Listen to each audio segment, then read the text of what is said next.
אני מתגעגעת לאמא שלי. אליה, אני לא יודעת. אליה.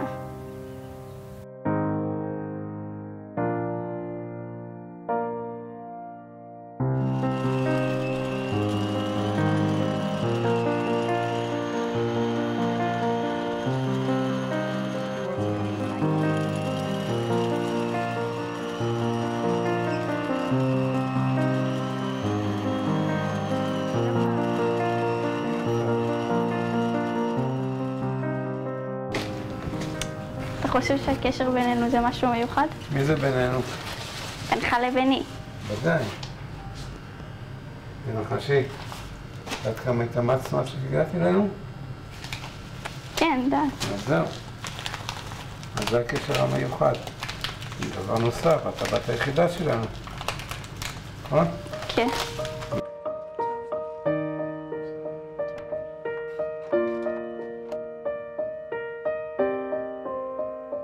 כשהייתי בת 14, אמא שלי חלתה באלצהיימר. זה כאילו היא נמצאת בבית, אבל זה לא באמת היא. זה רק הגוף שלה. זה לא היא. זה לא התנהגות שלה, זה לא היא, לא יודעת. את רוצה ללכת לישון? לישון? לנוח, לא לישון. לנוח, לנוח. כן, להדליק לך טלוויזיה?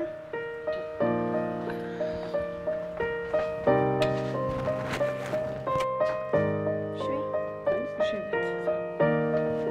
את רוצה לסגור את זה?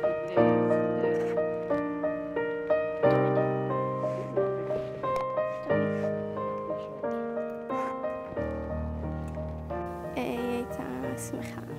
הייתה דואגת לי המון. דואגת לכולם, מטפלת בכולם.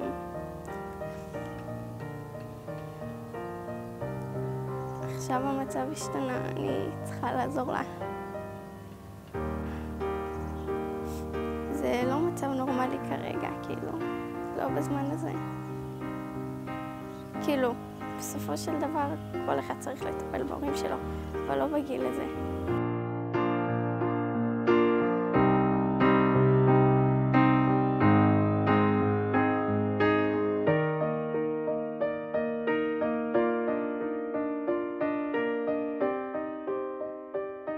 כשאני מסתכלת על אמא שלי, אני רוצה שהכל יהיה אחר. הייתי רוצה את אמא שלי בריאה, כמו פעם. וזה לא יקרה.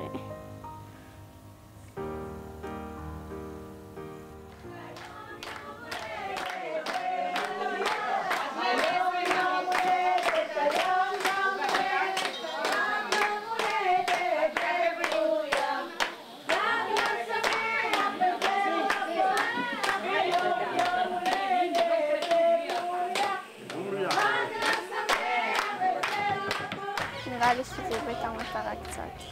זה הרגיש לי קצת טיפה חסר טעם, כי זה אמור להיות יום הולדת בשביל אמא שלי, ולא ראיתי איך זה כאילו בשבילה.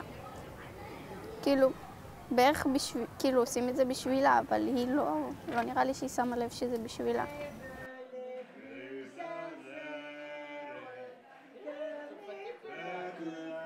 ניסינו לשמח אותה, ברור, אבל נראה לי שהדרך שניסינו זה לא, שעשינו כאילו את היום הולדת, זה לא מה שהיא כרגע מתחברת אליו. רוחב ליבך לא יסולא בפז, ואותך אנו אוהבים.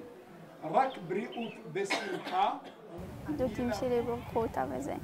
זה הרגיש לי יותר כמו הספד ולא כמו ברכה ליום הולדת, כי הברכה אמורה להיות בשבילה, לספר לה כמה טוב ומה היא עשתה טוב וזה. ותכלס היא לא, כאילו היא הקשיבה, אבל היא לא ממש נראה לי, כאילו היא שמעה את זה, אבל לא ממש הקשיבה.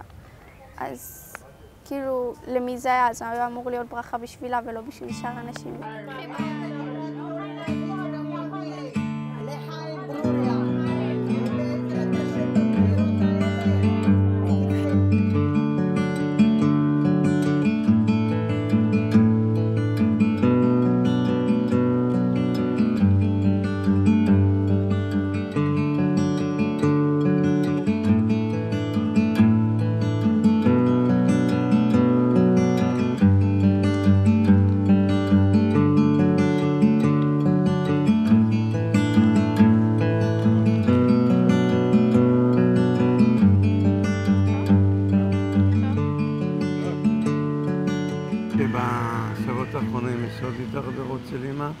המצב של אמא. כן. בשבועיים האחרונים זה נעשה ממש בעייתי לפעמים. איך את חושבת שאת צריכה להתנהג עם אמא? לא יודעת. בדרך כלל אני פשוט יושבת כאילו בספה או משהו כזה, וכאילו מחכה שהיא תירגע. שתירגע כבר. זהו. שתחזור להיות אמא. לא. את לא מצפה? לא. איבדת תקווה? אין סיכוי. הסיכוי פה שזה רק ילך וידרדר, לא... כן. כשהיא מתנהגת ככה, היא כועסת עליי, היא לא רוצה שאני אתקרב אליה.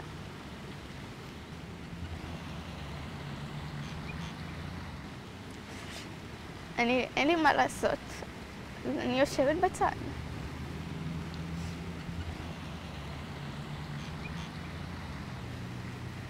כן, אבל את צריכה להבין, כאשר היא כועסת, היא לא כועסת עליה. היא תכעס על כל אחד שיגש אליה וינסה להרגיע אותה. כן, אני יודעת. זה לא בגלל שאת הבת שלה, היא מאוד אוהבת אותך.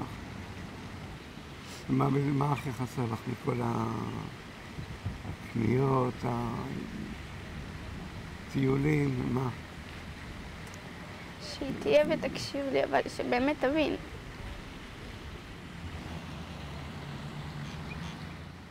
שאני אוכל לשתף אותה איך היה היום, איך החברות.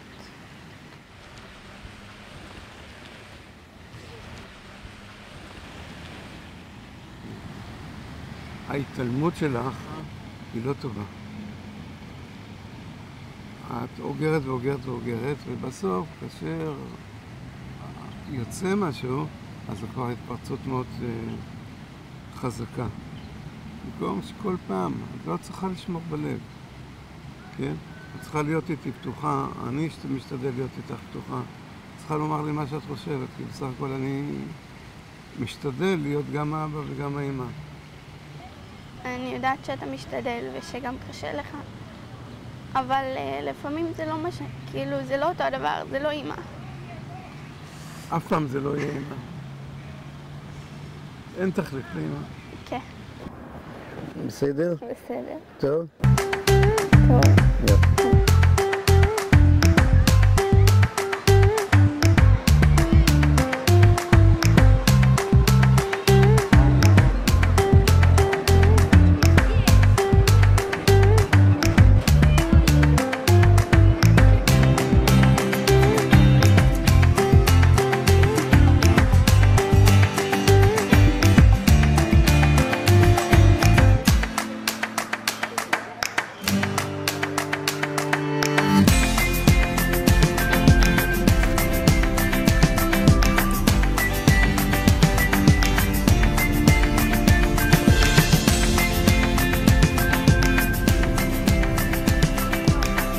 כשאני רוכבת על סוס, זה כיף.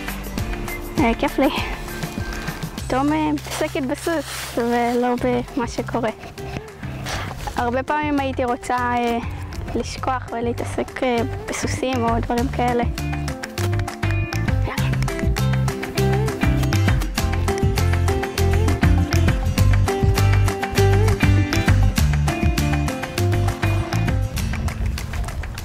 אם הייתי יכולה להגיד לסוס, הייתי אומרת לו שקשה לי להיות בבית, וקשה לראות את ההתנהגות של אמא ואת הקושי של אבא.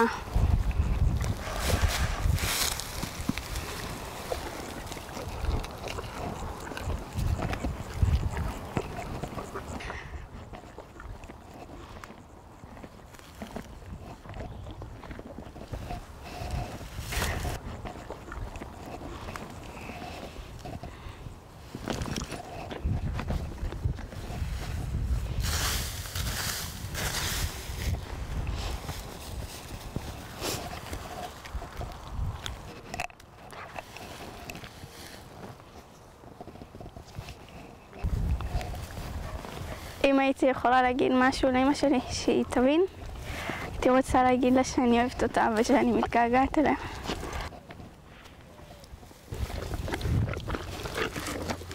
שהיא חסרה לי.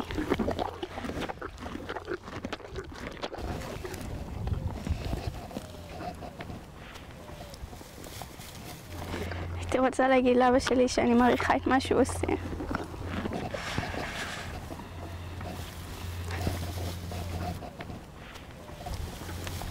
שאני אוהבת אותו.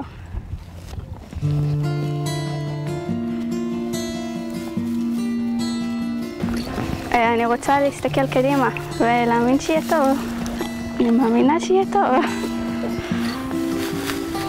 הניסיון הזה הוא לא פשוט כזה, הוא רק נראה תמים, נחת על הימים. הניסיון הזה עדיין לא מרפא, זקוק לקצת עזרה, לקצת הרבה רחמים. קלות הראש הזאת, טלטלי לא פחות, עכשיו אני עובד דרכים, עובד עצות, אין לי פתחון פה ולא פתרון לב, מודה בפה מלא.